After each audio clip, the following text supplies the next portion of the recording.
2024 के अंत में होने वाला महाराष्ट्र में विधानसभा चुनाव का लेकर आ गए हैं महा ओपिनियन पोल।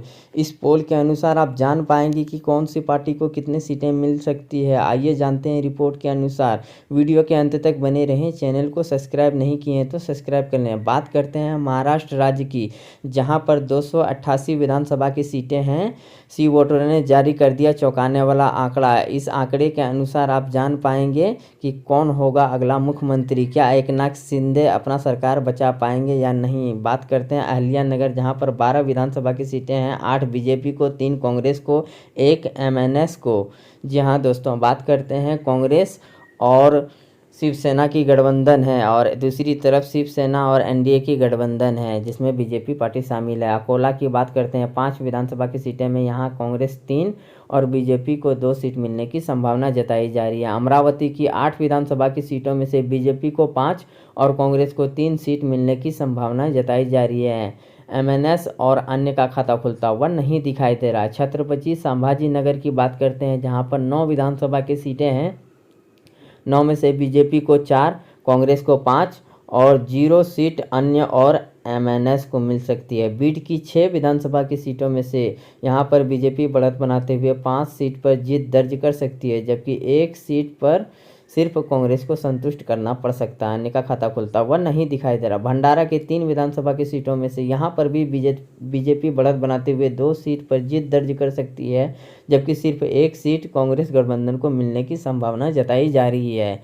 बुल्ढाना की 7 विधानसभा की सीटों में से यहाँ पर कांटे के टक्कर के साथ 3 बीजेपी को और 3 कांग्रेस को मिलने की संभावना जताई जा रही है, जबकि 1 सीट एमएनएस को मिलने की आशंका जताई जा रही है। चंद्रपुर की 6 विधानसभा की सीटों में से बीजेपी को 2, कांग्रेस को 3 और एमएनएस को 1 सीट मिलने की संभावना जताई जा रही है।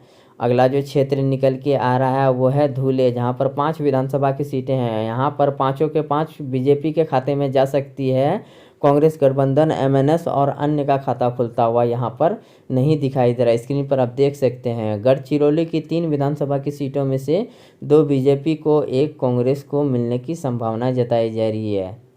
इसी के साथ स्क्रीन पर आप देख सकते हैं एमएनएस और अन्य का खाता खुलता हुआ नहीं दिखाई दे रहा है।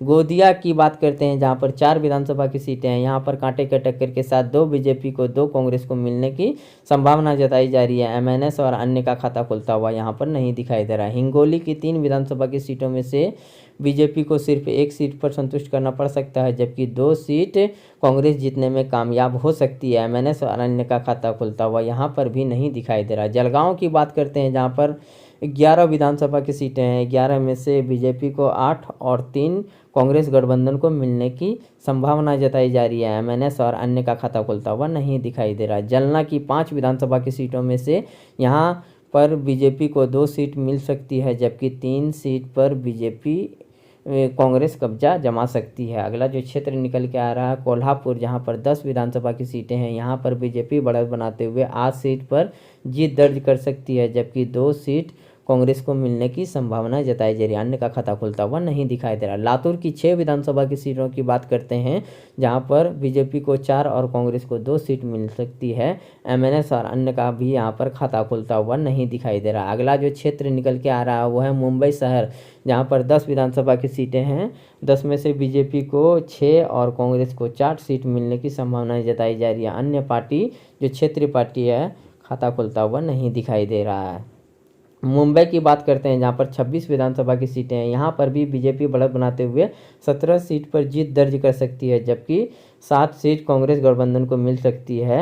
एमएनएस को भी 2 सीट मिलने की संभावना जताई जा रही है। इसी के साथ आप देख सकते हैं 139 विधानसभा सीटों का प्रशिक्षण कर दिया गया है। एनडीए को 86, एमबीए यानी कांग्रेस गठबंधन को 52 और एमएनएस को 5 सीट मिलते हुए दिखाई दे रही है, जबकि अदर का यहाँ पर जो इंडिपेंडेंस है उनका खाता खुलता हुआ नहीं दिखाई दे रहा है। स्क्रीन पर आप देख सकते हैं। वीडियो के अंत तक बने रहें, चैनल को सब्सक्राइब करें। नांदेड़ की बात करते हैं, जहां पर 9 विधानसभा की सीटें हैं। यहाँ पर बीजेपी को 5 और कांग्रेस गठबंधन को 4 सीट मिलने की संभावना जताई जा रही है। एमएनएस और अन्य का खाता खुलता हुआ यहाँ पर नहीं दिखाई दे रहा है।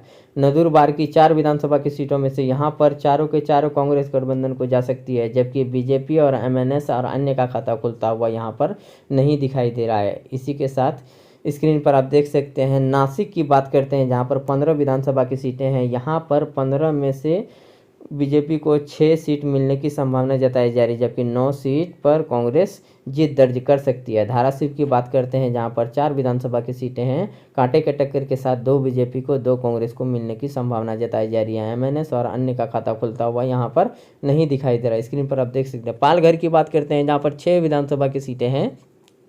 बीजेपी को 2 और कांग्रेस को 4 सीट मिल सकती है।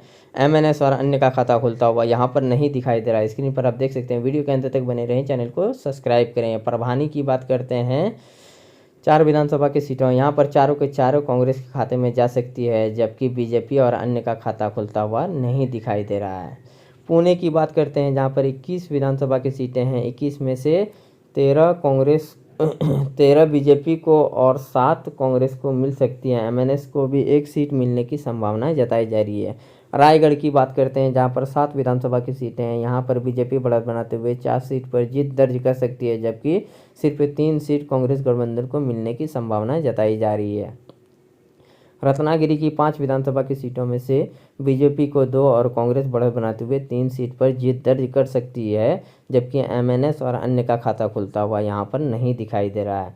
संगाली की बात करते हैं जहाँ पर 8 विधानसभा की सीटें हैं। यहाँ पर बीजेपी बढ़त बनाते हुए 5 सीट पर जीत दर्ज कर सकती है, जबकि 3 सीट पर सिर्फ कांग्रेस को मिलने की संभावना जताई जा रही है। सतारा की बात करते हैं जहां पर 8 विधानसभा की सीटें हैं। यहां पर 6 बीजेपी को मिलने की संभावना जताई जा रही है, जबकि 2 सीट सिर्फ कांग्रेस को मिल सकती है। एमएनएस और अन्य का खाता खुलता हुआ नहीं दिखाई दे रहा। वर्धा की 4 विधानसभा की सीटों में से 2 बीजेपी को 2 कांग्रेस को मिलने की संभावना जताई जा रही है। एमएनएस और अन्य का खाता खुलता हुआ नहीं दिखाई दे रहा है। सिंधु दुर्ग की बात करते हैं जहां पर 3 विधानसभा की सीटें हैं। यहां पर बीजेपी को 1 और कांग्रेस को 2 सीट मिल सकती है, जबकि अन्य का खाता खुलता हुआ नहीं दिखाई दे रहा है। अगला जो क्षेत्र निकल के आ रहा हुआ है सोलापुर, जहां पर 11 विधानसभा की सीटें हैं। 11 में से बीजेपी को 8 और कांग्रेस को 3 सीट मिल सकती है। एमएनएस और अन्य का खाता खुलता हुआ यहाँ पर भी नहीं दिखाई दे रहा है। स्क्रीन पर आप देख सकते हैं। थाने की बात करते हैं जहाँ पर 18 विधानसभा की सीटें हैं। 18 में से 13 बीजेपी को, 4 कांग्रेस को मिल सकती है और 1 सीट एमएनएस पार्टी को मिलने की संभावना जताई जा रही है। वाशिम की बात करते हैं जहां पर 3 विधानसभा की सीटें हैं। 3 में से बीजेपी को 2 और कांग्रेस को 1 सीट मिलने की संभावना जताई जा रही है। एमएनएस और अन्य का खाता खुलता हुआ यहाँ पर नहीं दिखाई दे रहा है।